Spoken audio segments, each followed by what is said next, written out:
कहना चाह रहा है। ये आप देख रहे हैं शाही जामा मस्जिद और ये ऐसा मैदान। मस्जिद के सामने कश्यप समाज का देवस्थान होने का दावा सामने आया। उक्त स्थल पर निरंतर पूजा अर्चना की जाती थी। कश्यप समाज के लोग क्या है, इसी स्थान पर एक आंवले का पेड़ लगा हुआ था। आंवला नवमी के दिन महिलाएं जाती थी, पूजा करती थी। देवस्थान को असामाजिक तत्वों ने तोड़ दिया। अब ये कौन है? जब पूजा के लिए जाते थे तो वहां से ये लोग भगा देते थे। देवस्थान अब टीले के रूप में तब्दील हो गया, जो मैंने आपको अभी तस्वीर दिखाई। असामाजिक तत्वों ने फर्जी दस्तावेज से खरीद फरोख्त तक कर ली उस जमीन की तरफ। देवस्थान पर पहले की तरह अब कश्यप समाज कह रहा है कि हमें पूजा की अनुमति दी जाए। लेकिन आप सोचिए दर्शकों कि आखिर ये कौन लोग हैं जो एक एक करके सामने आ रहे हैं। कहीं बावड़ी पर मिट्टी डाल रहे हैं, कहीं कब्जा कर रहे हैं, कहीं पूजा करने के चलते भगा दे रहे हैं। इस रिपोर्ट में देखा।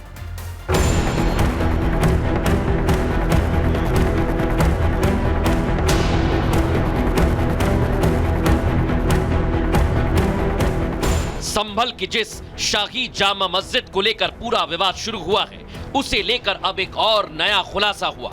दावा किया जा रहा है कि मस्जिद के ठीक सामने एक देवस्थान हुआ करता था।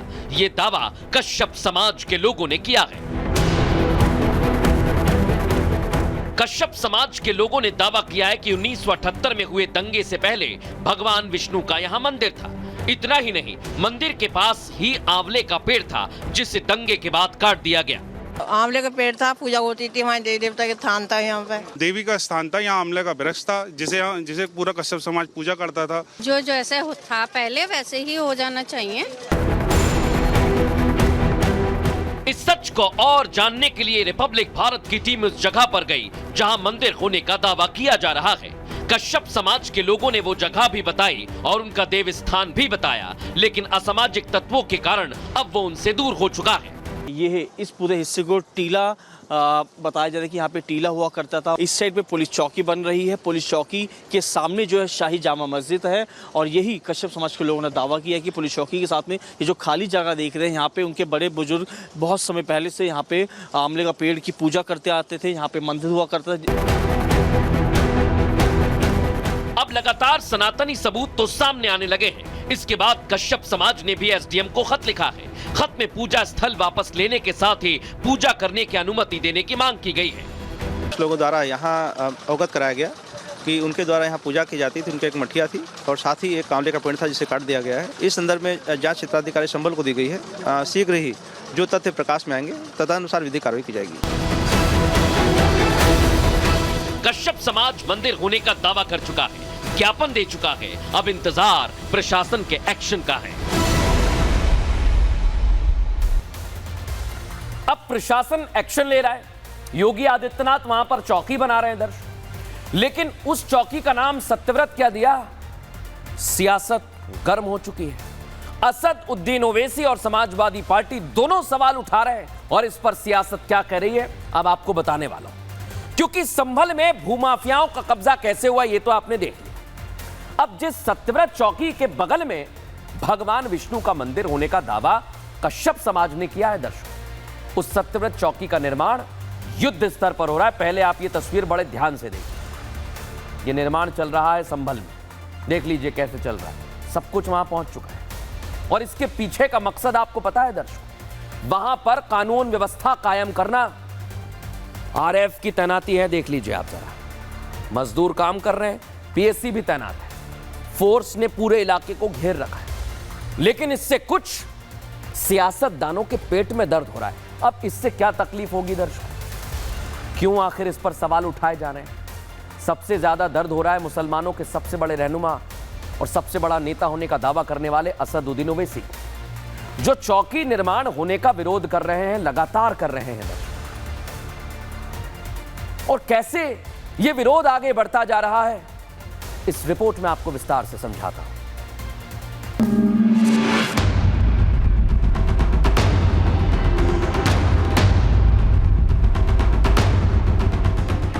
संभल में सत्यव्रत चौकी का निर्माण क्या शुरू हुआ राजनीतिक पार्टियों के पेट में दर्द होने लगा। दर्द ऐसा कि दिन रात सिर्फ और सिर्फ यूपी सरकार और प्रशासन को कोसने में लगे हैं। नैरेटिव गढ़े जाने लगे हैं कि चौकी बनाने से नफरत का माहौल बनेगा। तो सवाल है कि क्या थाना बनने से या सुरक्षा को लेकर उठाए गए कदमों से नफरत बढ़ती है? शायद ये बात भाईजान और समाजवादी पार्टी को समझ में नहीं आ रही, क्योंकि सवाल वोट बैंक का है। दोनों ही मुसलमानों को लेकर राजनीति करते हैं और तुष्टीकरण भी करते हैं। मस्जिद के सामने एक पुलिस आउटपोस्ट बनाया जा रहा है और पुलिस आउटपोस्ट का जो फाउंडेशन है सेकुलर तरीके से नहीं किया जा रहा है। मस्जिद के सामने कुछ वर्ग मीटर में ये पुलिस चौकी बनाना चाहते हैं। ये वो एसआई के अंदर वो मस्जिद है, उसके बगल में किसी को घर बिना परमिशन के नहीं बनाने देते, तो क्या चौकी बनाने के लिए इन्होंने पुरातत्व विभाग से परमिशन, एसआई से परमिशन लिया है? तुष्टीकरण की इस राजनीति को लेकर बीजेपी हमला बोल रही है। बीजेपी का कहना है कि एआईएमआईएम और समाजवादी पार्टी के लोग प्रदेश को शांत नहीं देखना चाहते। वैसी समाजवादी पार्टी ऐसे तथाकथित फ्रॉड सेकुलर के जो समर्थक नेता हैं वो विरोध कर रहे हैं। इसी से स्पष्ट होता है कि दरअसल अखिलेश यादव ओवैसी जैसे लोग उत्तर प्रदेश में अशांति चाहते हैं, दंगा कराना चाहते हैं, दंगाइयों के साथ खड़े दिखना चाहते हैं। कोई कितनी भी राजनीति करे, कितना ही विरोध क्यों ना हो, योगी की डिक्शनरी में सबसे प्रायोरिटी पर कानून व्यवस्था है। और उसका उदाहरण संभल में बन रही सत्यव्रत चौकी है, जहां बुलेट ट्रेन की गति से निर्माण कार्य हो रहा है। शाही जामा मस्जिद के सामने सत्यव्रत पुलिस चौकी बनाने का जो कार्य है काफी ज्यादा तेजी से चल रहा है। तस्वीरों के माध्यम से मैं आपको दिखाना चाहूंगा। सामने की ओर आप देख सकते हैं शाही जामा मस्जिद है और इसी जामा मस्जिद के सामने जो है पुलिस चौकी बनाने का जो काम है वो काफी ज्यादा तेजी से चल रहा है। मैं अपनी बाईं ओर की ये तस्वीर दिखाना चाहूँ तो आप देख सकते हैं लगभग 300 गज के दायरे में ये पुलिस चौकी बनाने का काम चल रहा है। बड़ी संख्या में जो लेबर है वो यहाँ पर काम कर रही है। प्रशासन का मकसद है कि चौकी का निर्माण जल्द से जल्द हो। वहीं बताया गया कि चौकी में सीसीटीवी मॉनिटर सिस्टम भी होगा ताकि आसपास की गतिविधियों पर नजर रखी जा सके। शीघ्र से शीघ्र ये चौकी स्थापित की जाएगी, जिससे कि यहाँ की पर रहने वाली फोर्स सुविधाजनक तरीके से रह सके और अपना कार्य कर सके। इस हेतु चौकी का निर्माण कार्य तेजी से हो रहा है।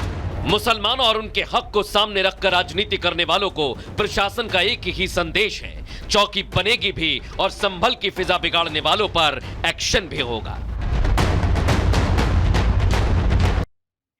संभल का सच धीरे धीरे बाहर आ रहा है, लेकिन इससे परेशान सबसे ज्यादा समाजवादी पार्टी है।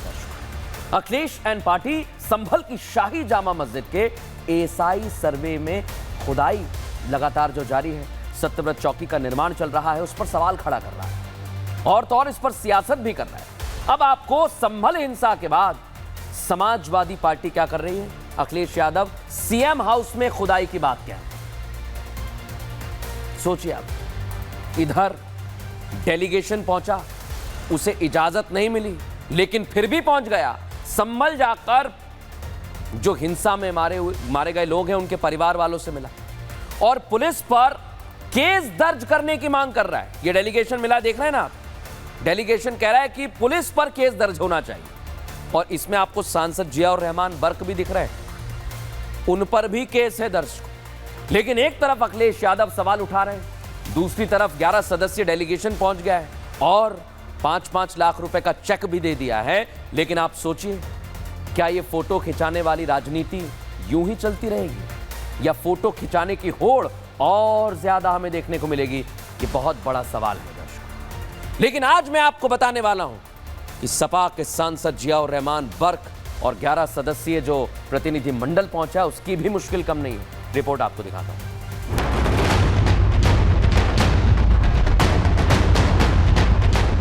आखिरकार समाजवादी पार्टी का डेलीगेशन संभल पहुंच गया। संभल हिंसा के पीड़ितों से मुलाकात करने के साथ ही 5-5 लाख रुपए के चेक भी सौंप दिए। 11 सदस्यीय इस डेलीगेशन में एक नाम वो भी है जो हिंसा के बाद से अपने संसदीय क्षेत्र से गायब थे।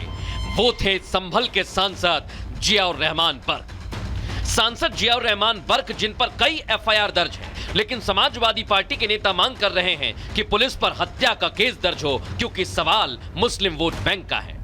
मांग ये करते हैं कि सरकार जो है पुलिस पर पहले हत्या का मुकदमा दर्ज करे। अज्ञात के नाम से दर्ज कर दिया गया। अज्ञात के नाम से दर्ज करने के का मतलब कि पुलिस जिसको चाहिए उसका उत्पीड़न की।